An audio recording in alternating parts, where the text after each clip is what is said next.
Thanks for joining me again. And this is the season review, plus a little bit on the World Baseball Classic. Well, what a 2019 season, right? Like, I cannot imagine anything better happening. We won the World Series. It was great, it was awesome, and it was not as intense as I thought it would be. Sweep, 5 games, 5 games. So that kind of made it, hey, didn't take away the sweetness of it, but it didn't made it like heart pounding. So next year, let's try and get for a repeat. Can't do much to improve off of winning the World Series, except maybe not losing any games. Let's go to the team and see what we can do. Well, next season, I hope for no injuries, but hey, the way things go, you can't get everything you want, right? Uh, I'm hoping that he was doing well before he got hurt. I'm hoping he continues to do well when he gets back. That's the goal, and that's really the goal, is for him to stay healthy. He has a bunch of years left in his contract. Hopefully, he pitches well enough that he is gonna say, "Hey, I'm gonna opt out," and then I'm saved from paying him for the last 3 years. Or he pitches well enough and then stays healthy for the next 4 years. Gotta think positively, right?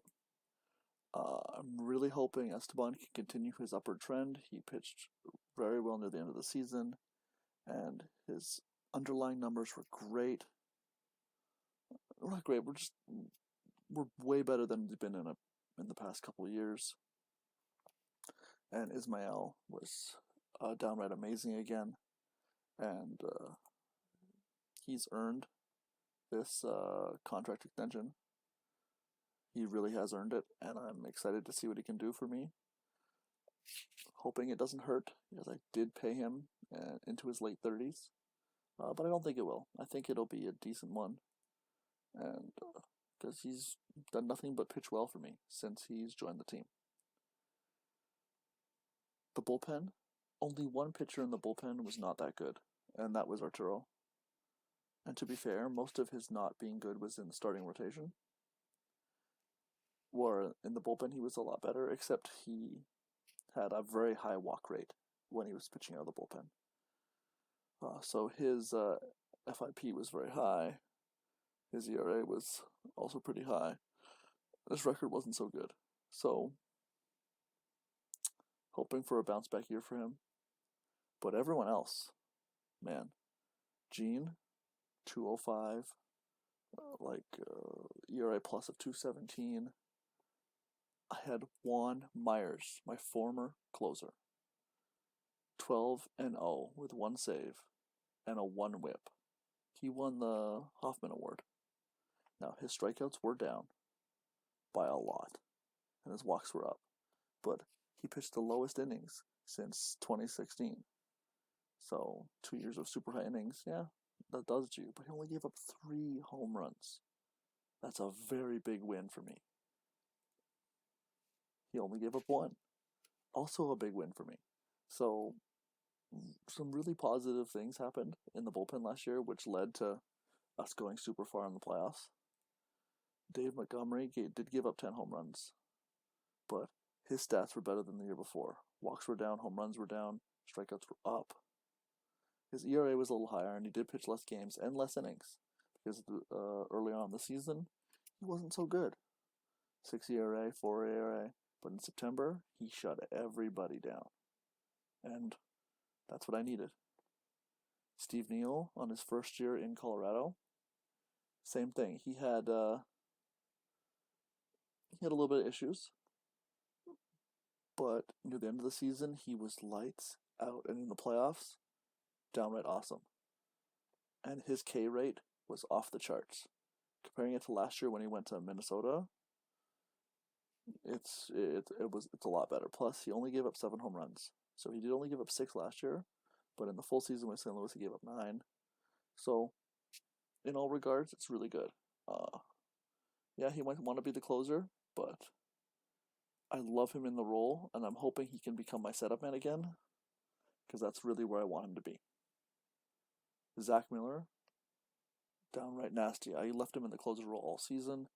He did end up with a 3 ERA, though mostly that was because August, where he was just really, really bad. But September, 10 saves, 12 games. He was really good all season, and that's why he finished second or third place in the Hoffman Award this year. Though I probably wouldn't have put him third. His whip was a little high. But saves do matter, and his strikeouts were down. So maybe uptick the strikeout rate, but keep the walk rate where it is and the home runs where it is, because he's been really good for me. And I got him for a couple more years. Soto, when Soto came up, he pitched very well and was an important member of this bullpen. I'm really looking forward to having him on the staff next year. I don't really have many guaranteed jobs because everyone else is signed long term, which is kind of a good thing, except there are a bunch of them are a little older. Dave's 34, Juan's 33, Gene's 30, gonna be 34 when the season starts. Zach's gonna be 34. Steve's gonna be 31. So everyone's pretty old. I do have Andy Kennedy, who didn't pitch so good, except he didn't walk anybody, which is really, really good for me. Hopefully, when he comes up next year, he'll pitch a little better. And I'll talk more about the guys I'm signing, the guys I've traded for, in my spring training preview. But so far, it's been enjoyable.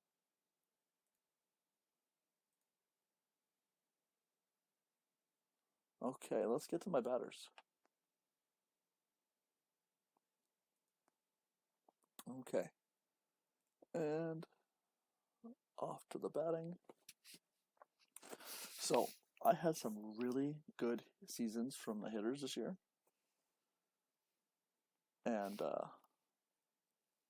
I am very happy. Zach Penn finished second in the Rookie of the Year voting, hit 15 bombs, and he developed. His Ks went, his avoiding strikeouts went up, his home runs went up. He's gonna mash against lefties next year, and I can't wait to see what he can do with his full potential. Yes, he didn't get on base the best, only a 330 on base percentage, and an under 800 OPS. I'm hoping more starts against left-handed pitchers will help that next season. And if he can continue everything else the same, maybe hit around 25, 30 home runs would be just mad helpful. Juan, shock, started off slow, but ended with a bang and was really good during the playoffs, at least the first round. He had more home runs than he had in the last 2 seasons, had more RBIs, scored 100 runs, led the league in plate appearances, played every game. What more can I ask? He justified my signing, and that's all I really wanted. I needed that after some really bad signings I've had in the past. Ravi, as a pure backup, he came up and did his job, and I can't wait to see him as my starting shortstop next year. He was really important to me during the playoffs, and is going to be a key contributor next year, especially against left-handed pitching. I do hope that he gets a little more avoiding Ks to cut down on the strikeouts just a wee bit. But he is only 22. He has tons of time. Novdeep, one of my best hitters, clutch hitters anyway, 100 RBIs, only 5 home runs after hitting 4 home runs the year before. But 44 doubles, 5 triples, decent number of walks, and almost 100 strikeouts. So, pretty great average hitter across the board. And he's going to play second base now next year. So even though he was positive on the defense, he's going to be a lot better at second base, and it'll help us out a lot.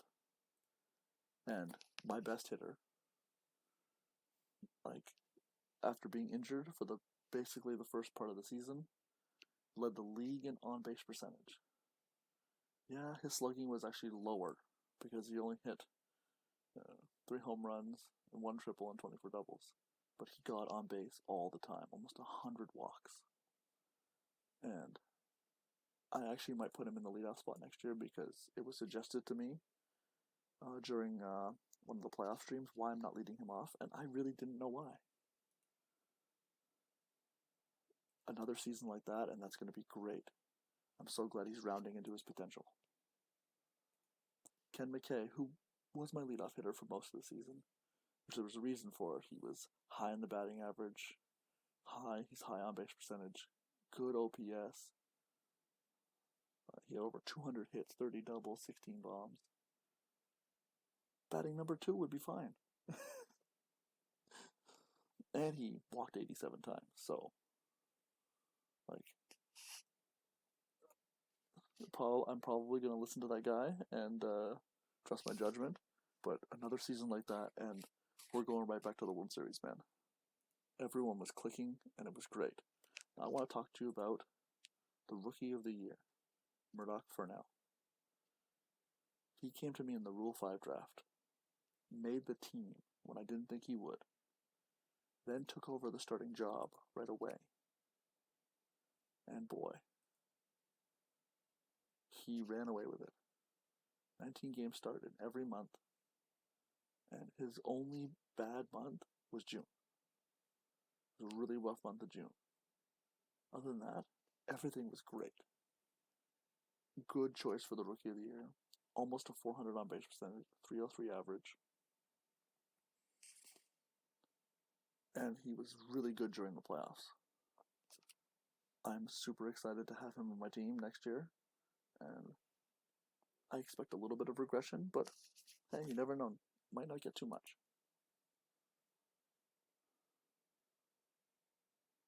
Yeah.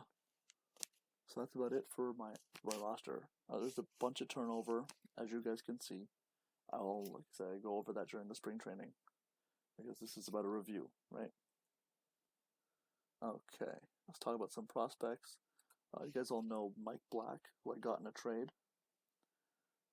He had a little bit of improvement, pitched pretty well in AAA. I'm going to bring him to spring training this year, see what he can do. Obviously, there's really not a spot available for him on the team, but a little bit of success in spring training might show me, hey, that he can pitch in the major leagues, and maybe a little more development in the movement and the control. He could be a backup if someone gets injured. Carpenter really improved as well. He had a great season in AAA, exactly what I was looking for. Carpenter and Bryson, to save these guys and keep my minor league depth in case of starting pitcher injuries, I've put these guys on the 40-man roster. So they're going to have major league contracts next season, along with Joe, to avoid losing them in the Rule 5 or for free agency. I don't want to lose my depth, especially when there's a definite possibility I could go to the World Series again. And after going through all that with, one major injury and 2 depth pieces, I don't want to be risk of another 2018 happening where I lose my entire rotation. I have some nice people coming up. Campbell went to AAA last season, and he bounced back from all his injuries in 2018 and pitched beautifully. So I could see him maybe getting a crack at the bullpen if a couple guys leave to free agency in 2021. Any of the prospects that really jumped out, I was kind of disappointed in Jimmy Reeder. He started for Nashville and didn't pitch so well. So he's going to go back there next year, and hopefully he reaches some of the potential that I was hoping he'd get to when I traded for him. His buddy, on the other hand, where is he? Did he make it to Asheville? Yeah, there's Cox. So I got him in the trade as well for Kevin Hill, along with Black. And he didn't pitch so bad for Modesto. So he was on the decline, and I see a little bump right here in his movement. So that's giving me hope because he was a pretty high draft pick and has some pedigree in there. If he can continue developing, he could be some trade bait or maybe even make the roster on my team one day. Yeah, and other than that, I didn't really have too many guys who came out of the blue for hitting wise, other than Gillespie. He started in Double A, played the entire season there basically until a late promotion to Triple A, mostly for the playoffs. I don't really see him in my future plans. Not the greatest hitter, but if I need a backup, he can play all three outfield positions, has good speed, and good defense. So, in a pinch, he could be called up and make the major leagues. Would be too far. I should mention how well he hit in AAA when I called him up after he moved up a couple levels. So, after me being really crappy on him, I'm glad he's developing. Though I don't like his eye and avoiding Ks. So I might bring him to the major leagues just in the mood to trade him. Because he has some good lefty power, but also I don't think he fits with what I'm looking to make for my team. Yeah, other than that, none of my other prospects really blossomed this year. So kind of a disappointing year, though I did have a good draft pool. So I have enough picks that I've packed away in my minor league system. So we'll go over that during spring training and talk about some of my top prospects and stuff. Okay, well, let's go to the universe. Because a bunch of things did happen this year. And let's talk about it. So there were 3 home run games. 2 of them happened to run in like 20 days of each other. But also 2 happened against Boston and 2 happened for Baltimore. Which I find pretty hilarious. There were also 2 6-hit games for the first time in over 3 years. So you might not see any next year. Or we might start getting them every year. You never know. Only 1 15 strikeout game. Because of course. And we did have 2 cycles. One in like the first game of the season. And one near the last game of the season. So, yeah. How much here? I do believe there was 1 no-hitter. Yes, there was. And it was by a guy who didn't pitch very many games out of the rotation. We'll see if he can throw it anymore. We did have a triple crown. Jamie was beyond good this year. 230 hits, 127 runs, 45 home runs. He was amazing. And that's why he became the MVP this year. Crazy. And I think he could potentially do it again next year. Which really sucks.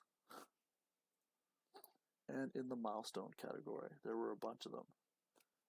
Chris Kreef, Luis Tedrow got their 2,000th hits.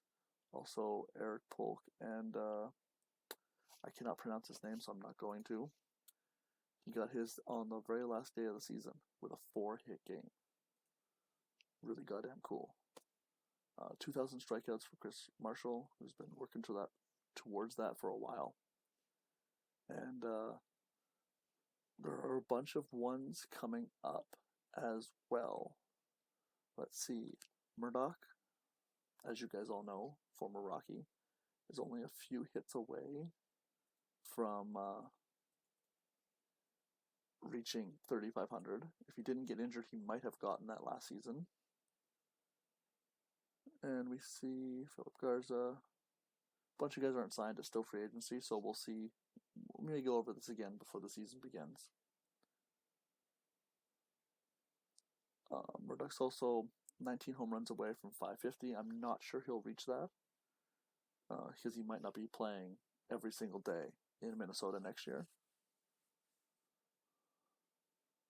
Though I do think Danny Hudson will get to 250 and Jimmy Hughes will get to 300.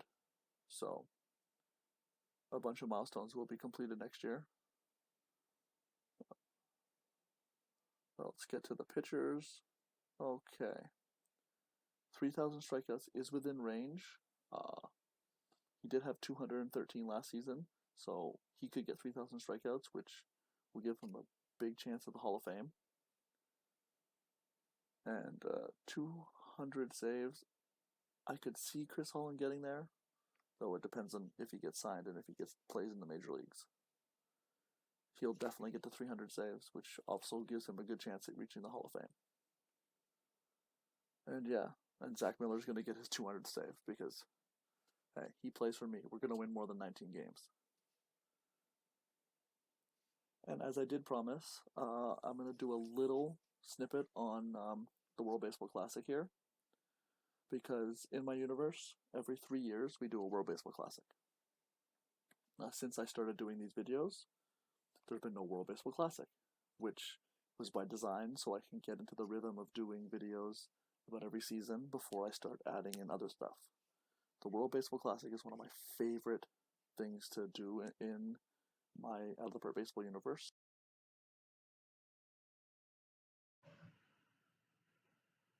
Hello again, and welcome back. This is my World Baseball Classic preview. This is I'm going to explain what my World Baseball Classic is like, where it's being held, a little bit of the history, and just general stuff about the World Baseball Classic. The World Baseball Classic is held every 3 years in my universe, and this year it'll be held in Chile. Chile has never hosted the tournament before, has also never played in the World Baseball Classic, so that's going to be something cool as well. Now let's get to the history. In 2017, the World Baseball Classic was won by Argentina in a 2-1 victory over South Korea. This is one of my favorite World Baseball Classics because of the significance of Argentina's win. They had not played in the World Baseball Classic since 1999. And one of the interesting factors was there was a player on the 1999 team who also played on the 2017 championship team, and that was Hobo. He played on both teams, and it was really crazy how he was a part of that, especially when they didn't have a World Baseball Classic for so many years. And I'm really excited to see what they would do this year, defending their title. Okay, let me go a little bit about the history and how it works. So each division is made up of 6 teams. Each team plays 5 games. The top 2 teams of each division make the playoffs.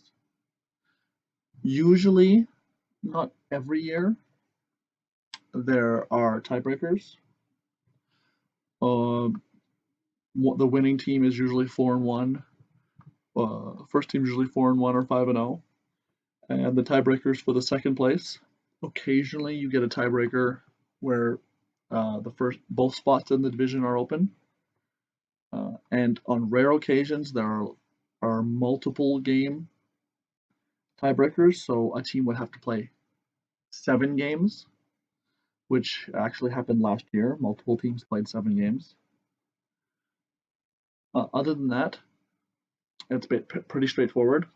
Top 2 teams go of every division, and then we go on to the playoffs. So when we go on to the playoffs, start with the first year, it's a double elimination setup. Division winners go on each. The division winners go around the corner. The second places are all shuffled. So Division 1 would go here, Division 2 here, 3 here, 4 here. And then Division 4, second place would go here. Division 3, second place would go here, so on. So they're not playing each other, so they can potentially play in the finals, but also so they can face new teams. So yeah, double elimination's pretty straightforward. Winners move on, losers play. Winner of the losers game moves on, plays the loser of the second round. Winner moves on to the semifinals, and then winner of that goes on to the finals. Uh, so, as you can see here, the winner of the very first World Baseball Classic was the United States over Puerto Rico. I also like to make in this particular first round, the first round was also 3 games, and the last round was 3 games. In subsequent years, it became every round was 1 game, but the last round. And as you can see here, second year, Sao Tome won over the Dominican Republic in a 3-game series. I feel that baseball's better for the 3-game series for the finals itself, and it's proved to be very fun. In the third year of the tournament, United States won again over England. In the fourth year of the tournament, United States won again over the Dominican Republic. And in the fifth year, capping off a 3-championship run, they won over American Samoa. In 2005, American Samoa beat Iceland for their title. United States won again in 2008, beating Canada. And in 2011, my favorite tournament happened.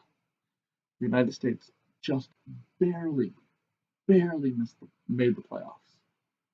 And then they got beat by a far inferior Brazil team. Then they beat Sao Tome. Then they lost to Greenland. And then Greenland beat Brazil. And then Greenland lost to Japan. It was a crazy World Baseball Classic. One of my favorites. In 2014, they won the title again over Canada, avenging some of their losses. And in 2017, Argentina won, as you guys know. So that's some of the history of my World Baseball Classic. Hi, and this is the Hall of Fame portion I do every year for my season review. Usually I show you the information of how every player got voted, but this year I could not do that. So I'm going to talk about the 2 guys who got elected to the Hall of Fame, Bobby Aiden and Jonathan Sullivan. Bobby Aiden is going in under the San Francisco Giants banner. He started his career with San Francisco, was drafted in 1991 as the 25th overall pick. He played from 92 to 98 with them and led the league in hits 4 times. Was injured 1 season, didn't play, but his season was like 7.7 WAR, 7.4 WAR, 6.6. He was a really good player for them. And then he moved on to Seattle, played a couple years in Seattle, and then went on to Arizona. Had 3 more good seasons to the age of 33. And then after 33, he was not so good. And that's understandable. He got old. But he still was able to put up a .311 batting average in 2007, 296, 292. His strikeouts became really high, which did affect his career totals. But he and his OPS never went above 8 ever again after 2003. But he was still a pretty solid hitter for his entire career. 2,776 hits, 1,000 RBIs.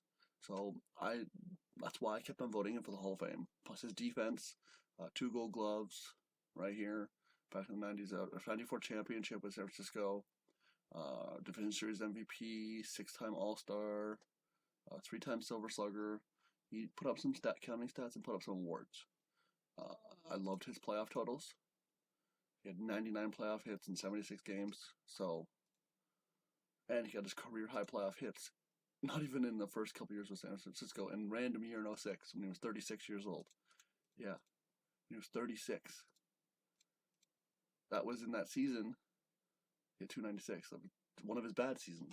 Yeah, so that really impressed me. He almost he only surpassed the Hall of Fame standards and the Jaws, but it's kind of really hard to get your playing ranking up after he didn't lead the league in stats after anything after 98, and he played till he was in 2008. So yeah, so that's his black ink was stuck, His gray ink went up a little bit, but didn't go up high enough. He's still a Hall of Famer to me without a lot of gray ink because his Hall of Fame standards and his Hall of Fame monitor perfectly legitimate. He got the counting stats and he got the playoff appearances. So 3 of 5 is legitimate, especially when this one is close enough to 100. If you want to see, there you go. Score derived from the number of times the player was in the top 10 of certain stats, and the score derived from player number of times the player led league in certain stats. So it matters for like hits, doubles, triples, all the counting stats, average, on base percentage, slugging. And this is his top 7 individual seasons, which he did have a lot of, but they're all mostly with San Francisco. And then 1 with Seattle, and then 1 with Arizona. But I think he deserves it, and now he's a Hall of Famer. And the next guy who got elected is Jonathan Sullivan. As a first baseman, he was drafted in 1991 out of college by Minnesota at 10th overall. Same draft as Bobby, to be honest with you. He also came up in 1992. And he played for Minnesota all the way till 2002 until he was traded to San Francisco. And then he played for San Francisco in 2003 and Baltimore in 2004. Now, he had a way better career. For OPS was really high. The problem is that he doesn't have a higher WAR because he's a first baseman. As you know, first baseman, their WAR is a little bit different. He did have a couple. But the reason I wanted him in the Hall of Fame, yeah, he didn't have as deep a career, didn't have as many stats, counting stats. He still got 2,000 hits. He had over 350 home runs, over 12,000 RBIs. But look at that on base percentage right there, 406. His career OPS was 930. Hall of Famer in my opinion for sure. OPS plus of 140. I'm surprised he was so low. Like, I'm surprised it took him that long. Now, counting stats for a while, I get it. That's why it took him from 2012, but he was over 50%. Once he got into the 70s, I thought he'd be elected in 19. In 18. And then he didn't go up much. And then in 19, he got up higher. And then 20, he went in. So I can see there's some negative aspect because his Hall of Fame standards are low. And his Hall of Fame monitor, he only made 1 postseason appearance. So this thing is a scored out estimate chance the player elected Hall of Fame based on criteria voters have tended to use. So he got a higher electability. He had a higher electability than the other guy, than Bobby. But he still didn't get in as high. And this is the Hall of Fame standards, measure overall player's quality of his career. It's not overall measures how good your career was, not just the best parts of your career, but the overall quality. So I don't understand why people don't think his career's better than Bobby's. In my opinion, it is. But whatever. He's in the Hall of Fame, and I love him for it. I love his walk total. Honestly, his last year was his worst year for that. And that's probably a good thing why he decided not to play again. And he's in the Hall of Fame. Like, there's nothing else I can say about it. He's a Hall of Famer. He had a 50 home run season, won the last in 1994, and he had a 140 walk season. At one point he had 140 RBIs and 140 walks, and his career high strikeouts was 141. It's pretty fucking cool, at least to me. Yeah. So there you go. That's why he's a Hall of Famer, and I'm very excited for the next batch of Hall of Famers. Let's go talk about them. Upcoming 2021. Okay, so next year, who's on the ballot? Jim Parsey. Now when he gets elected, I'm gonna have a lot to talk about because he is interesting. As you can see just by the overview of his career. You think first ballot?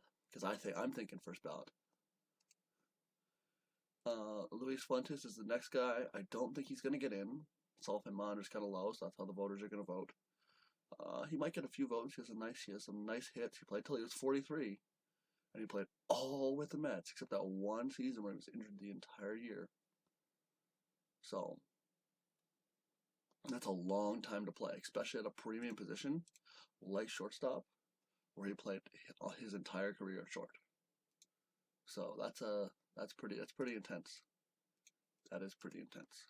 Okay, and up next, no one really is else on the list. You got Juan, Mr. Oz, who is in the 60s, and you got Ernesto, who's also in the 60s on the Hall of Fame monitor.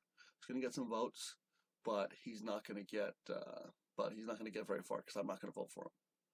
Plus, he didn't really have an overall good career. Yeah, and then that's it for coming up. I'll also talk about. Ooh, my bad. Also talk about what the hell. So Mike Allen is no longer eligible for the Hall of Fame. He's been in it 10 times. His 2,500 strikeouts, 181 wins, 3.55 ERA did not get him elected. He came close. He got up to 60% in his final year on the ballot. But sadly, he is not in the Hall of Fame.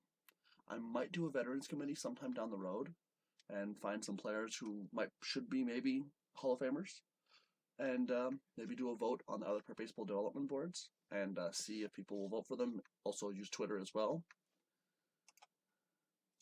Brad Keyes is another one. He will be on his 10th year on the ballot next year. 205 wins, a higher ERA, also more strikeouts and a lower WHIP than Mike Allen, and a little lower ERA plus, 124, 127, but similar amount of, he's a 58.1 WAR. Well, this guy has a 73.9. So, you know what I mean? If he doesn't make it next year, Veterans Committee is also should be open to him as well. So there's a bunch of things that I can do later on in the history of this universe to see how these guys stack up.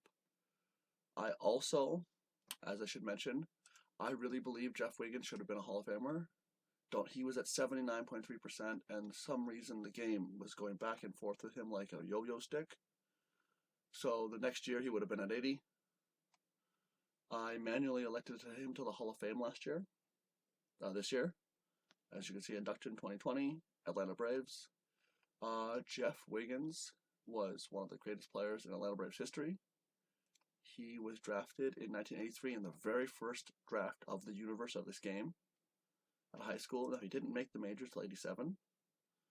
And then he led the league, he crushed the league, won the MVP in 88, Gold Glove in 97. Yeah, in 97. And he was still a top player in this league until 1998 when he played his first year out of Atlanta with Pittsburgh. And then he didn't play so well at Pittsburgh at the end there, but he was still having a 3. Look at that. Look at that base percentage. 381 on base percentage, 320, 105, 222 hits, 127 on base percentage, 67.5 WAR. I believe he's a Hall of Famer. Now that I'm talking about Veterans Committee, I should have probably left him to the Veterans Committee. He's in the Hall of Fame now. And everyone from now on, I will leave, and they'll be in a Veterans Committee. I'll put them on a list, and then I'll do a post maybe once every 5 years. Okay. Thank you for watching, guys.